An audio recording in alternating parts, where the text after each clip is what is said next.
welcome back to the Citizen channel. Hope you're all staying safe and well, and we have another match-worn shirts. What's happened? Inspired, of course, this little feature, and my thanks for the inspiration to Big Blue, of course, Marc McCarthy. So this is another look at one of the shirts that he's featured on his own website or on his social media page. So today we're going to have a look at, I think the clues are in the images here, guys. It's not this one. This isn't the one, but obviously same colours. I think that's my lads up on the wall. The girls had shirts as well, so I can't tell which was the girls and which was the lads at the time. But so join me for this match-worn shirts. What happened special? Please, if you are new to the channel, push that subscribe button, push the bell notifications. Great to have you on board. Spread the word. Everything City, of course, past, present, and forever, or as long as I am around anyway, that's for sure. So if you can do that, spread the word. And please, if you can give us a like as well. I'm trying to get about 20 likes. It's not a massive total, but obviously any like for me is a like for Marc McCarthy as well. So please give us that little thumbs up. It'd be great if you could do that for us. Right, yes, Marc is currently, of course, featured in the City Matchday programme, and his article kitted out, and his amazing collection of match-worn shirts have many stories and memories connected to them. Also has a YouTube channel where on occasion the players themselves and coaches and various physios and various people turn up or are interviewed by Marc himself with the shirts relevant to him, of course, and he gives a little bit of history on that channel as well. His Twitter handle is at Marc capital MMMAC. So this is just a little small addition to his great memories. So I just plough through what he's posted and think, oh, I'll have a look at that one. And that's what I've done with this one today. Just picked at random, some significance sometimes, other times, well, there's always significance. Every City game's got significance, hasn't it? And of course, this little piece I do is a little bit of what happened on the day and around about what was happening in the UK, what was happening with City, what was happening with the guy wearing the shirt, etc. And please, for more in-depth information about the kit, please check out Marc's own YouTube channel as well, his own feature. There'll be some links in the description below, so please get over and get that. And of course, give Marc a follow if you don't already, I'm sure you do. So we've got the 93-94 season long sleeve. I mean, this is a short one I've got on here, a short one at the back. It's a long sleeve Peter Beagrie shirt worn in the final game of the season. It was the only time we actually played in this kit after he joined us, so he couldn't have any option of playing in. I think we played Oldham. He played Oldham, and he had the white kit with the stripes, if you remember that. Well, this was picked, Marc McCarthy picked this one, has got this shirt from the final game, of course, at Hillsborough against Trevor Francis's Sheffield Wednesday. And say he wore the number 32 and he switched to number 11 for the next season. So this was the only time we would wear this particular shirt. Another interesting season, of course, for City in the history of our great club. Brian Horton, who was in charge, of course. Francis Lee had finally taken over the chairmanship in January of this year. And in a last-ditch effort to keep clear of the drop, we were sort of in and around. We weren't quite in the bottom three, but we're in and around it for at that stage of the season. Horton had strengthened the ranks with the likes of Uwe Rosler. I think apparently in this, there was a comment on Marc's Twitter page that this game is where the Uwe Rosler song started to be sung. I can't remember particularly whether we'd sung it before, in fairness, but we can only go with what people say. Anyway, he strengthened the side with Uwe Rosler, Paul Walsh, Stefan Karl, remember him? And the wearer of this shirt that we're talking about today, of course, Peter Beagrie. Beagrie was signed just minutes before the transfer deadline day shut, and Paul Hinch reported on the purchase for the Manchester Evening News. I've got it in one of my scrapbooks here. Beagrie's about it says, it took only 15 minutes to decide. Peter Beagrie's burning desire for success was a bizarre reason behind his decision to join a club threatened with relegation. That's not as Irish as it sounds. Can you say that these days? I don't think you can. Laughed the 28-year-old winger who was snapped up by Manchester City for $1 million from Everton. I think it's 1.1 million. only minutes before Thursday's transfer deadline. Obviously, City aren't going to win any trophies this season, he admits. The task in front of us now is simply to make sure we avoid the drop. But I'm thinking ahead to next season and the season after that, because I'm convinced that this club has the potential to become a major force in English soccer. I didn't feel it was a step down coming here from Everton, quite the reverse, in fact. In my later years, I want to be able to look at a few trophies to remind me of my playing career. City were my sixth professional club, and I'm still waiting to get my hands on some silverware. Well, good luck with that, Pete. That was the reason I agreed to sign, because this club is on the verge of something big. The swoop by Brian Horton came out of the blue just an hour after Anders Limpar had completed his move from Arsenal to Goodison. The fact that Everton had signed Limpar had no bearing on my transfer at Beagrie. Everton's manager Mike Walker told me there was room for Limpar and myself, but I think Everton needed to recoup some of the money they'd spent.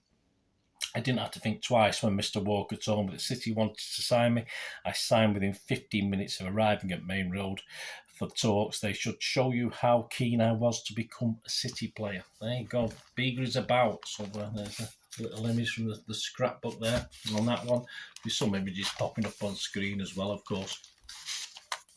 So that was Mr. Peter Beagrie signed right at the last minute, right? So all the paper went through, no problem, and he made his debut, as I said, in the white away kit. It's a 0-0 draw at Boundary Park against Oldham on the 26th of March.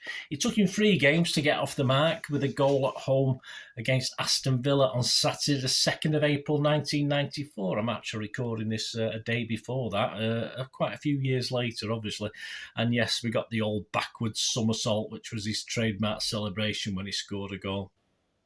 By the time we played our ultimate game at home against Main Road against Chelsea, which of course was the last in front of the old Kippax as well, lots of things happening this season. City were on the very brink of safety after a 2-2 draw with the West London club. It would have took a minor miracle, other results going badly against us, for City to lose their top division status, even with the defeat in the last game. Then again, we'd sort of had those chances at our points in our history. We're watching my history vlogs where we thought we were pretty safe and things turned around. But it would have took a major. There's a big group of clubs at the bottom, and we sort of had points in the bag, so we were sort of okay. It would have been a major disaster if anything had happened.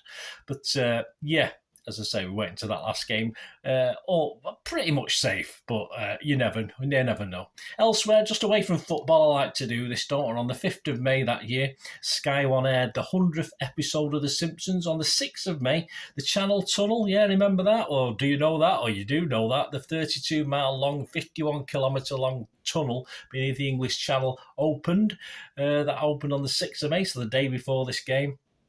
The charts, The Real Thing by Tony DeBart. I don't remember Tony DeBart. Topped the single charts. Love Is All Around. Yeah, that soon came to number 1, I think, a couple of weeks later, and stayed there for a record-breaking 15 weeks. I was sick to death of that song. But Love Is All Around by Wet Wet Wet will be the best-selling single of the year. Part Life by Blur topped the album charts this week. And Lion King was the highest-grossing movie of the year. So it's just a little look at what was going on. So back to football, onto the match. Sheffield Wednesday versus Manchester City, what it's all about. Match day 42, of course, of the 93-94 FA Carling Premiership. Approximately 7,000 Blues. Were you there? Let me know. Made the trip across the Pennines, and Beagrie have been an ever-present in the team since his transfer ran out in that old purple Umbro top for the first and only time, and last time.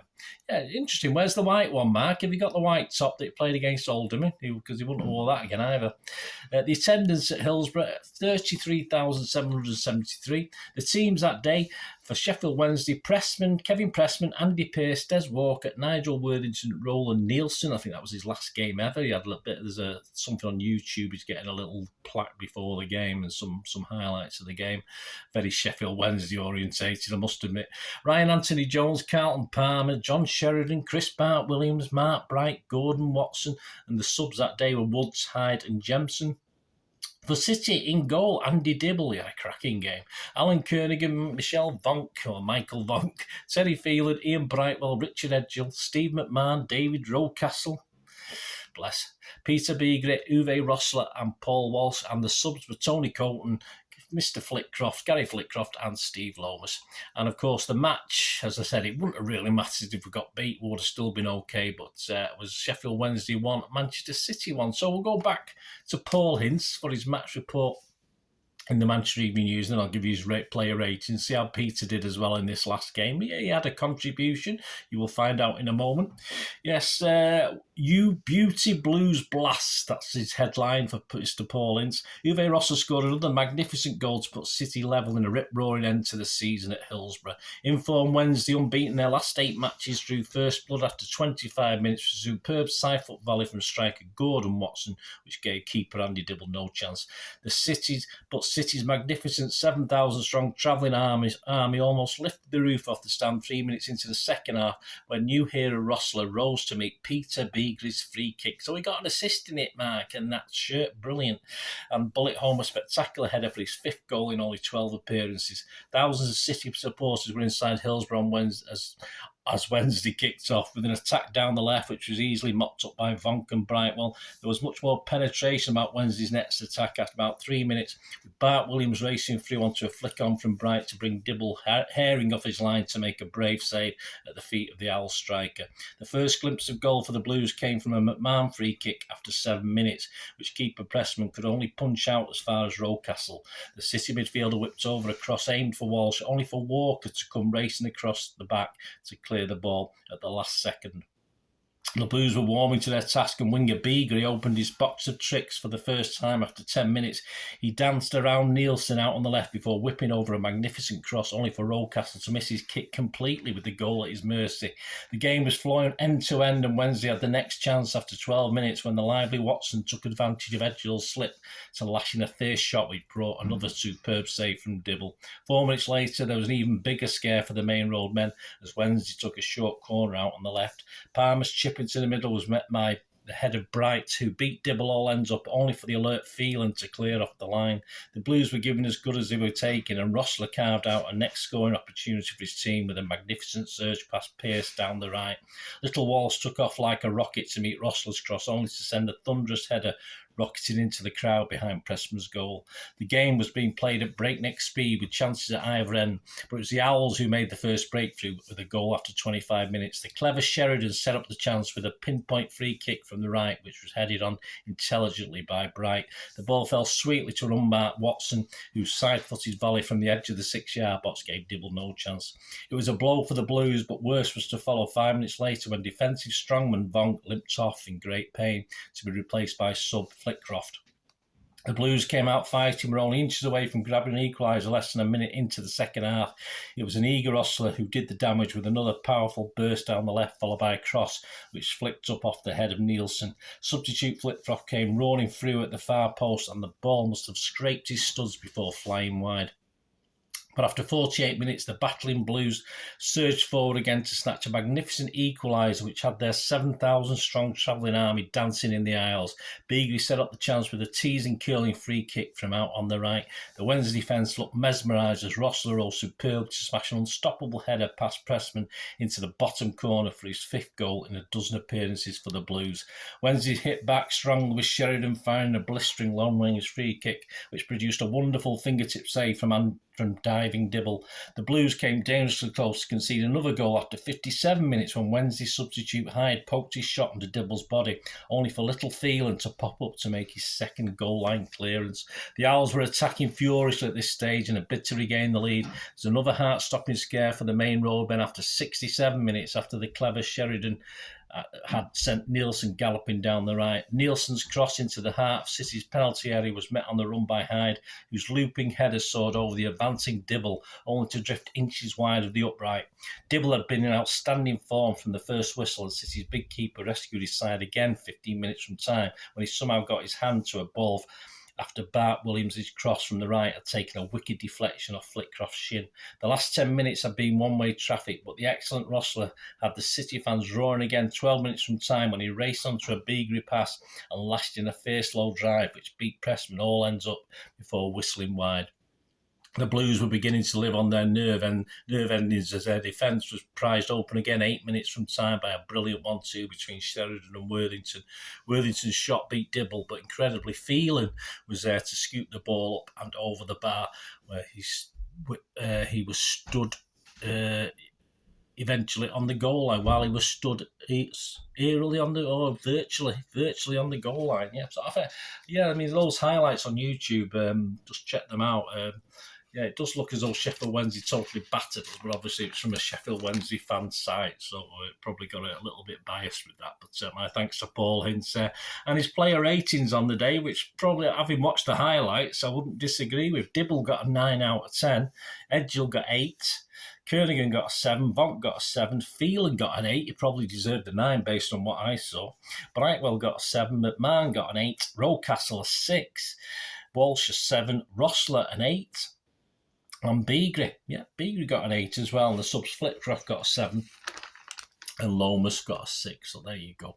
Hope you enjoyed that. I said my thanks again to Paul Hintz of the Manchester Evening News. We finished 16th that season, so it wasn't a disaster out of 22 teams. And Beagrie made a total of 9 appearances. Just the one in this top, though. Not this one, but you know what I mean. And scoring just the 1 goal.